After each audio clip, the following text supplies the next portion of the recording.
2 on, you're going to have one full-time unit stationed in Vernia, a full-time unit stationed in Stockdale, and then another full-time unit stationed somewhere. More than likely, probably the 34, 32, 775 area.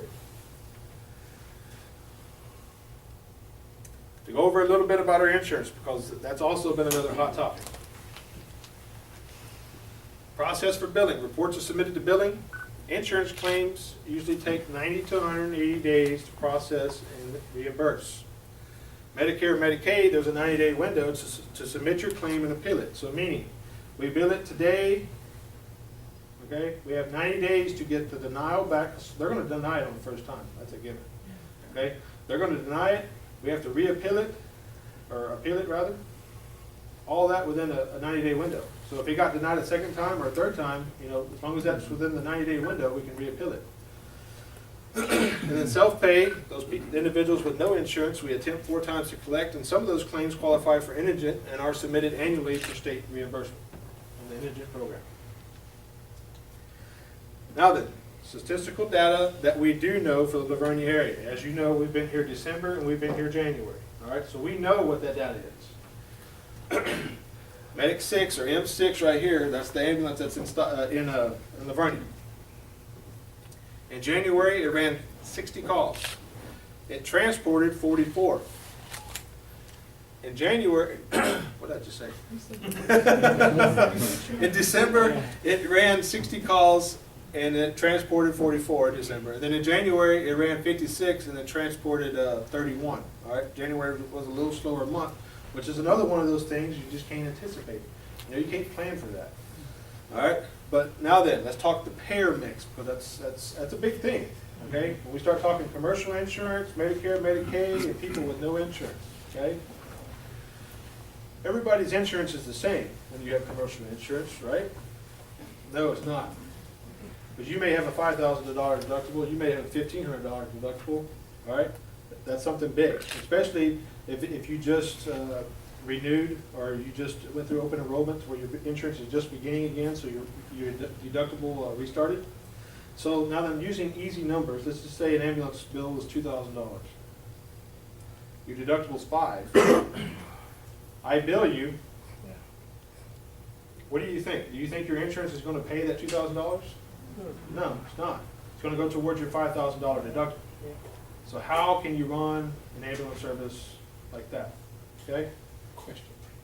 On the transport, how many helicopters did you have to call? We didn't call any helicopters.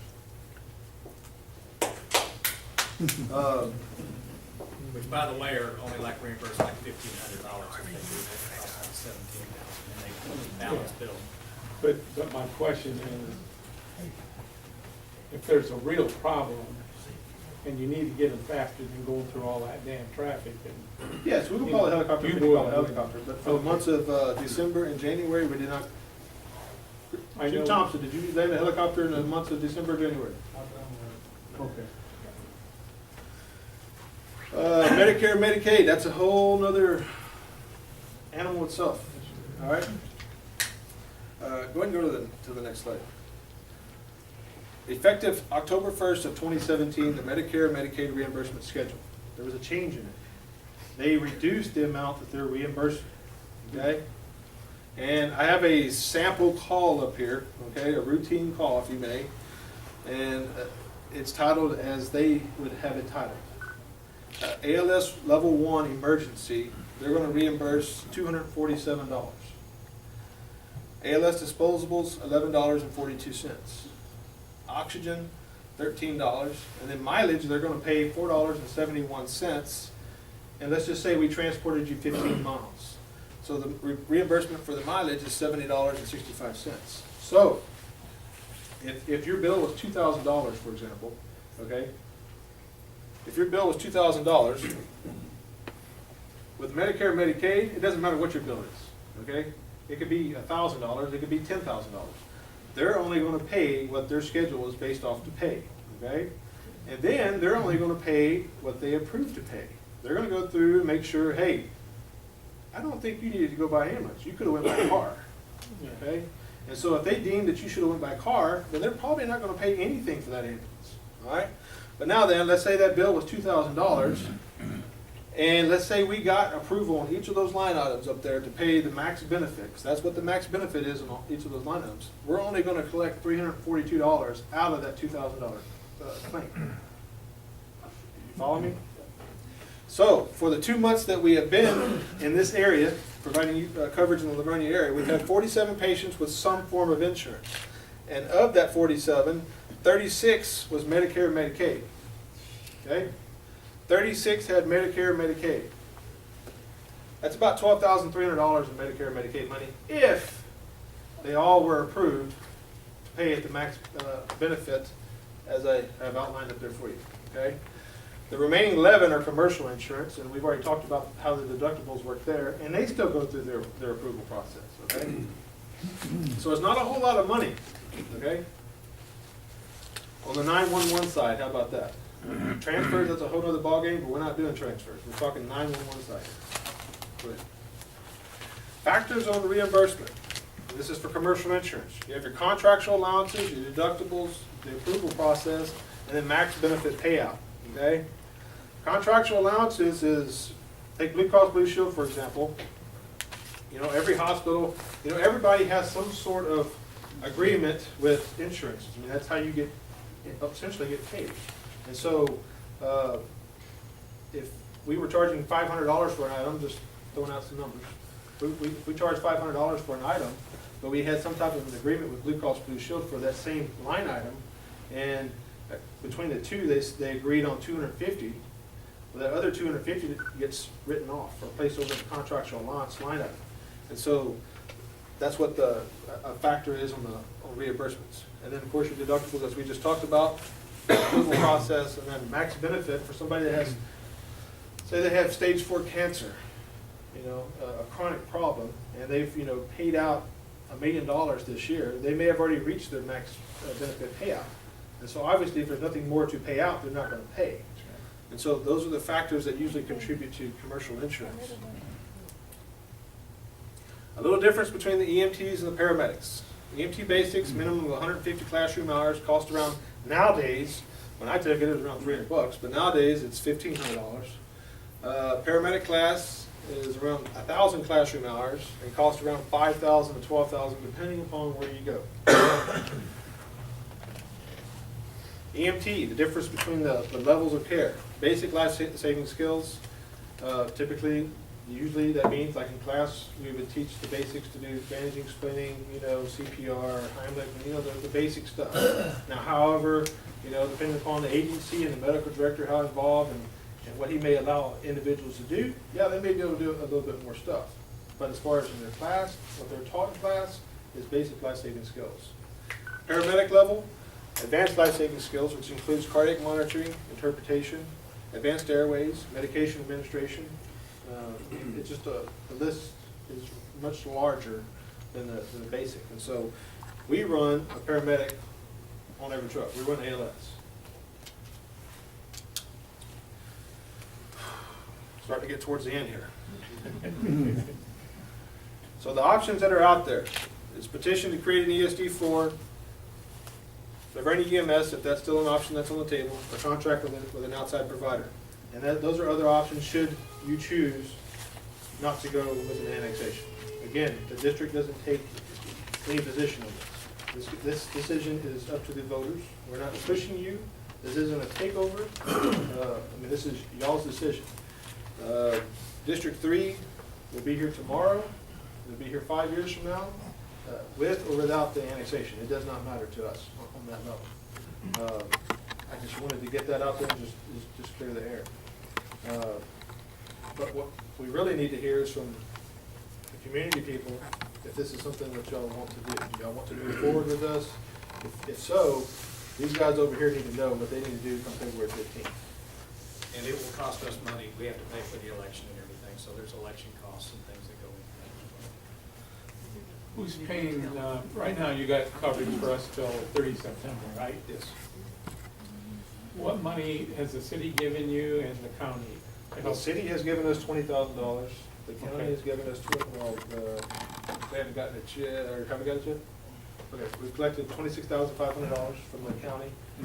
And then, so between those two, revenue sources and billing, Are you that's, able to get through? Well, this has been a group effort between the county, the city, ESD one, and ESD three. It's all of these entities coming together to cover the area. Cover it. So, So they're I mean, taking a there's little money bit- coming out of all of it. Okay. You know, it may not be cash money, it may, it may be, well, for example, District One is providing housing for us.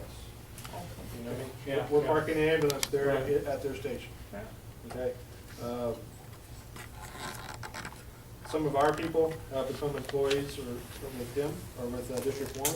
Okay. And just like District One employees, have become employees of District Three. Okay. You know, we have cross-trained people, he has cross-trained people. When I say he, I'm talking to Chief Johnson in District One. Hey, why don't you go up here to the front?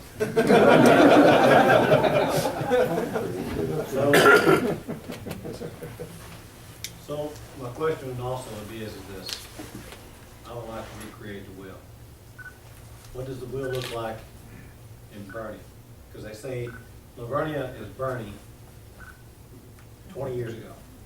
So what does the ESD look like over there? What is the cost associated? How do they, is Bernie right now saying, "Dog, I wish we'd have done this versus this"? We asked that question of a like community that maybe 20 years ago was the same as us. They're saying that we're gonna grow. Okay, if we're gonna grow, what does that look like? Have we asked that question? Well, Bernie doesn't have an ESD, for starters. They get county money for their EMS out of the county. I think the city of Bernie pays for something. I don't know if they have a contractor, like a private contractor like A&R or Guardian or some of those. So we don't know what theirs is. I represent probably 100 ESDs, cities, counties. In provision of services, I represent the ESD surrounding New Braunfels. New Braunfels is a little bit different than y'all. They've got 5 fire stations. They provide fire and paramedic EMS. They contract with ESD 7, which surrounds them in the county. But we are looking at the financial aspects of it. But if you've seen one ESD, you've seen one ESD. And so we're trying to find out more information about how the others do it. And like I say, I represent private EMS, I represent nonprofit, I represent volunteer. But the bottom line is we're looking at our numbers here, because what happens in Bernie or what happens in New Braunfels or what happens somewhere else does not necessarily translate here to here. I'll give you an example. In Hayes County, you have 7 ESDs, of which, you may have more than that, you may have 10. We get about 10. But the bottom line is that you've got, and I represent them, so let's see if I can go through this real quick. You've got ESD 3, which surrounds the San Marcos area, goes out to Wimberley and those areas. It is fire only, okay? Then you've got ESD 8 and ESD 2, which are the Buda area. You've got 2 ESDs there, one providing fire, one providing EMS. The fire ESD actually is contracted with the EMS ESD, and we through the fire department provide fire-based EMS, okay? San Marcos, well, let's go back. The Wimberley area has 2 ESDs, and Wood Creek, in those areas, Wimberley. They have 2 ESDs, one fire and one EMS, which is Wimberley EMS and then Wimberley Fire Department. Then you have ESD 1 and ESD 6 on top of each other, which covers the Driftwood, Mountain City, which if 8 doesn't have it, then they have it. They're right now working on an agreement between the two, but right now ESD 1 is contracting with San Marcos Hayes County EMS. San Marcos Hayes County EMS, which I happen to represent, is a nonprofit corporation, okay? And it provides EMS to Kyle, all the county areas that aren't in the multiple ESD that have an EMS, San Marcos. And that's how it's done. Everything is a historic accident, quite frankly, okay? And we all kind of work with what we have. You get into Kamal County, you've got some ESDs that have got 2 ESDs on top of them, some just have 1. We have one that has 3. It has ESD 1, ESD 6, and ESD 4. ESD 6 and ESD 4 are the fire ESDs, and they split ESD 1, which is the EMS ESD. They have all contracted together, and they provide fire-based EMS in that western part of the county. So everybody's different how they do that. And like Chief said, we as an entity we care very much about making sure everybody has service. That's why the county, I believe, asked us, because we were there, we were able to do it, we were able to put it together with ESD1 and the county and the city and us. So what we're looking at here, because I don't think we can answer your question maybe the way you want it, is that we're working on what numbers do we have here and what do we need here. And to get an ALS service here and an MICU capable service here. And you can go either way. You can go with creating ESD4, which, you know, puts you back till 2020 on revenue. Same thing with the annexation. The difference really is the ramp-up costs. ESD4 will have to, 1, get their commissioners appointed. 2, they will have to wait to set their tax rate. 3, they will not have money till 2020. The service is going to have to be provided in the interim somehow. It's probably going to be us. I don't want to speak too loudly to that because that's really up to the county. It's not up to us, okay? If y'all get annexed, you've got the same tax problem if you want to think about it that way. You're going to have 2 sets of taxes with a maximum tax rate for each of these districts of 10 cents per $100 valuation. That's $100 in annual taxes a year per $100,000 valuation of your home. So you can just figure out what your property's worth, how much taxes you're going to pay. Either way, you're going to pay 2 taxes. ESD1 was created to provide fire and first responder only, not to create EMS transports. That's the other reason that ESD1 is not part of this picture other than trying to help out where they can with facilities and things like that. Now, if I didn't answer your question, feel free to ask me some more, but that's kind of where we are, because you can't, I feel like you can't just go look at somebody else and say, okay, that paradigm's going to fit here. It's the same basic paradigm. Well, the way I feel it is this, okay, we're not talking about a paradigm. Paradigm being is a repetitive thing in an aspect. What I'm saying is this, we have a need, a requirement for medical capability. Now my question is what's the best way to provide this community a medical capability, the emergency medical capability? If you tell me, for right now, for this many people, I can buy a Volkswagen, and that's going to take care of it right now. And it's going to cost you $100. But here's what happens. In 5 years from now, and most of all of us have been here for 20 plus years, we know what Vernia looked like 20 years ago. Vernia then, night and day. It just jumped up on us and it's smacked us in the face. And you're always behind the curve. And we're behind the curve. So now, my personal thing is, don't tell me what the Volkswagen cost. But tell me what the Chevy Silverado is going to cost. Because here's the reality is in about 5 years, I'm going to need the Chevy Silverado. And y'all know as well as I do, if I can buy the Chevy Silverado for $200 today, yeah, it might be more than what I need.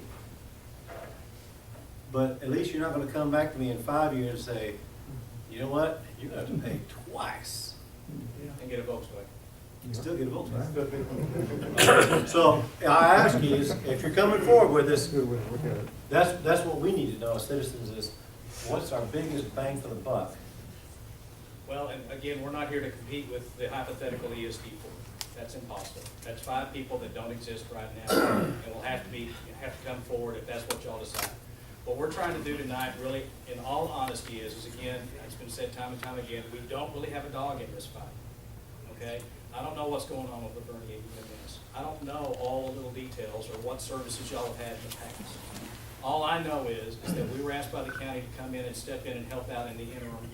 Then we have been asked by some of your citizens, your fellow citizens, through the petition process to join ESD3. Y'all will vote on it if the district decides it's worth the trip. And I'm going to say, and this number is wildly probably wrong, okay? But my historic past election, well, let me back up and tell a story about ESD1. I don't think I have any ESD1 folks here other than she. Oh, yes, I do. I have Commissioner Arthritis here there. And he may be able to give the numbers again, but when we annexed Kycaster and Sutherland Springs 2 years ago now, I think that cost us around $20,000 when we were all set. 35. Through the election process, because it's on our backs now. Operations on the county's back. That was legal fee too. Yeah. I doubt that. We have to hire all the election people to work in the precincts and all that stuff. So that's what we have to do in the Sutherland Springs area and the Kycaster area. We follow the county precincts and we get over how many people they say, and then we do all that. So we're here today really to find out, quite frankly, if y'all all say, no, we don't like this idea, well, you know, we'll have the public hearing on the 15th, and that'll be the end of it. Y'all figure it out. And I don't mean that to sound harsh. Y'all figure it out. But if you want us to take the trip of possibly $35,000 to find out, and we really don't want our hat handed to us in the process, and waste $35,000 of our taxpayers' money to get told no, we'd rather be told no now. But we're really not trying to take anybody's territory. We're not doing a land grab. You can argue about, well, the money's gonna go to Stockdale, but every client I represent, and I'm sure the county would say the same thing, we're still building roads. The county's still building roads all over this county. The county's still providing sheriff's departments all over, the sheriff's deputies all over this county. They don't really look at where the money's coming from. They're looking at what the service need is. And so you can say money's going to Stockdale, but you know, it's not intended to be some sort of raid on your funds or your tax dollars. It's intended to be, if y'all want it, here's the service we can provide, and we think we can provide it from day one. In fact, we are already providing it. Now, it's hurting us. We're taking a hit. 26,500 plus 20,000 is a wonderful thing to have, but we're probably losing money at this point. Okay, we're doing all right then, so that's good. So the bottom line is that we're trying to make this work, and ESD4 will do the same thing, and they will probably do just as excellent of a job. But right now, what he's outlined to you, in my opinion, is not a Cadillac, but it is a Chevy Silverado. It's a good, solid service. Maybe better than what you've had in the past historically. I have a question. So you combine the two, 1 and 3, what would the 3's at 10 cents right now? Right now, we are at the. And then 1's at 8 something? 8.3. So 18% per 100 is what we, $18 per 100,000. That's what you. if it's combined. Okay. How many board members do y'all have? 5? Yes, sir. And if this annexation were to happen, how many you say would be from Well, Lavarnia area? some of my commissioners have offered to drop off, so the county commissioners court, and we have 2-year terms, just so you know, and that's why you saw 2019 and 2020. We have 2-year terms, just like state representatives or others, and it goes from January 1 to December 31. But 3 is staggered 3 and 2. The county can continue to reappoint the people that are on the board, or they can appoint new people. And that's a pretty good thing, because if you ran for it, what would you run for? They're either getting too much or they're not getting enough. So there's not a lot of things to argue about. It's just service. So these commissioners try to do the best they can with the money they got. So the point is that a couple of my commissioners have offered to drop off. I prefer, as the attorney, that we don't have a brand new board by having 3. But the bottom line is we want to, and the county will ultimately decide that. We will make sure that we have Ticaster, Sutherland Springs, Stockdale, Lavernia, whatever else commissioners on there, and it'll become more representative. But at least 2 and maybe 3 of my commissioners have offered to step off, because they get paid what? Y'all get paid 0? So they're not making any more money doing this, and all they're probably doing is making some people mad. Okay?